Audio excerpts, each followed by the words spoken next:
ঈদের ছুটিতে শহর ছাড়ছে মানুষ। রাজধানীর সড়ক ও রেল পথে বেড়েছে যাত্রীর চাপ। এ নিয়ে আরও জানাতে মিরপুর থেকে যুক্ত হচ্ছেন ইমদাদুল আজাদ। ইমদাদ, সড়কে ঘরমুখো মানুষের ভিড় কেমন দেখছেন? আর ঢাকার রাস্তায় যেহেতু আজকে বিকেল থেকেই বৃষ্টি হয়েছে, এখন যানজট কেমন দেখছেন?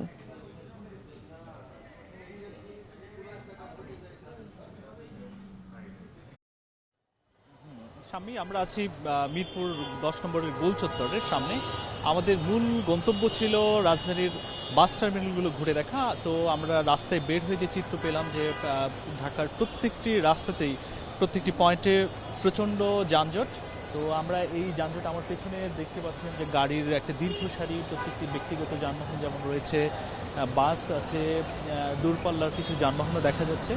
তো আমরা ঘুরে ফিরে আসলে এটাই দেখলাম, বিশেষ করে অফিস ছুটির পরে আজকে বিকেলে এই যানজটটা তখন এরপর থেকে আরও বেশি, যেহেতু আগামীকাল থেকে পুরো দেশ 7 দিনের একটা সাধারণ ছুটিতে যাচ্ছে ঈদ উপলক্ষে।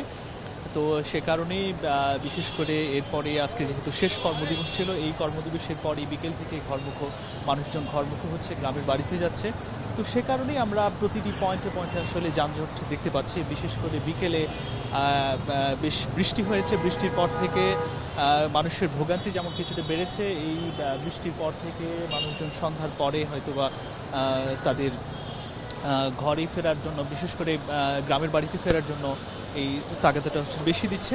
তো আমরা পরিবহন সংশ্লিষ্টদের সাথেও কথা বলেছি, তাদের মুঠোফোনে যোগাযোগ করেছি। তারা যেটি জানিয়েছেন যে ঢাকা থেকে বের হওয়ার প্রধান পয়েন্টগুলোতে, বিশেষ করে গাবতলী, আমিনবাজার, ঢাকা টাঙ্গাইল মহাসড়কের চন্দ্রা, নবীনগর এবং অন্যান্য হানিফ ফ্লাইওভার সহ অন্যান্য যে উড়াল সড়কগুলো রয়েছে ঢাকা চট্টগ্রাম রুটের, এই প্রত্যেকটি রুটেই গাড়ির একটা প্রচণ্ড চাপ রয়েছে। আমাদের যে এই রাস্তায়ও গাড়ির একটা ধীর গতি আমরা দেখতে পাচ্ছি। আমরা বিমানবন্দর থেকে আসলাম, বেশ ধীর গতি ছিল এই গাড়িতেও। প্রত্যেকটির একটা সরাসরি প্রভাব কিন্তু পড়ছে বাস টার্মিনালগুলোতে। আমরা বাস টার্মিনালগুলোতে কথা বলেছি, সেখানে ঢাকা থেকে ছেড়ে যাওয়া বাসগুলো সময় মতো ফিরে আসতে পারছে না, যার কারণে কল্যাণপুর বলেন, গাবতলী বলেন বা মহাখালী বাস টার্মিনাল বলেন, আমরা বিকেলের পরপরই সেখানে মহাখালী বাস টার্মিনালে ছিলাম। সেখানেও কিছুটা শিডিউল বিপর্যয় ছিল। তবে পরিস্থিতি, আমরা সার্বিক পরিস্থিতি যদি বলতে পারি যে মানুষজন বলছে যে বিকেল পর্যন্ত কিছুটা স্বস্তিদায়ক ছিল। বিকেলের পরে এখন যেহেতু সাধারণ মহাসড়কগুলোতে যানজটের একটা তীব্রতা আমরা লক্ষ্য করতে পারছি, সুতরাং বলাই যায় মানুষের কিছুটা ভোগান্তিতে পড়ছে। তারপরেও কিন্তু মানুষের একটাই চাওয়া, তারা যেন স্বাচ্ছন্দ্যে বাড়িতে যেতে পারে, তা পরিবার পরিজনের সাথে যেন ঈদটা তারা স্বাচ্ছন্দ্যে কাটাতে পারে।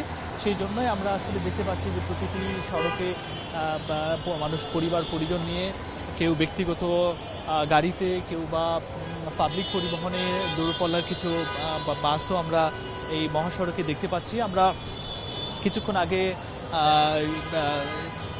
বিমানবন্দর রেলওয়ে স্টেশনে ছিলাম। ট্রেনের যে যাত্রাপথ সেটিও আমরা লক্ষ্য করেছি। ট্রেনেও মানুষ খুব স্বাচ্ছন্দ্যেই যেতে পারছে বলা যায়, যদিও কিছু ট্রেনের সকালে কিছু বিপর্যয় ছিল, সন্ধ্যার পর থেকে মানুষ স্বাচ্ছন্দ্যে ট্রেনে যেতে পারছে। অনুরূপভাবে আমরা এখন এই মহাসড়কের অবস্থাও অনুরূপ দেখতে পাচ্ছি। তো আমরা সব মিলিয়ে আসলে বলতে পারি যে রাস্তায় গাড়ির ধীর গতি, দীর্ঘ যানজটের ক্লান্তি থাকলেও ঈদ উপলক্ষে বাড়ি ফেরা মানুষের কাছে এই যে ভোগান্তি, তার চেয়েও আসলে বড় হয়ে উঠেছে যে প্রিয়জনের কাছে তারা যেন একসাথে ঈদটা কাটাতে পারে। সব মিলিয়ে সামনে আমরা বলতে পারি যে মহাসড়কের কিছুটা এখন যানজট আছে, তারপরেও মানুষের চাওয়া তারা যেন প্রিয়জনের সাথে একসাথে ঈদটা কাটাতে পারে। সব মিলিয়ে তারা বাড়ির পথে এগোচ্ছে। সামনে রাজধানীর মিরপুর থেকে এই ছিল আমাদের সবশেষ।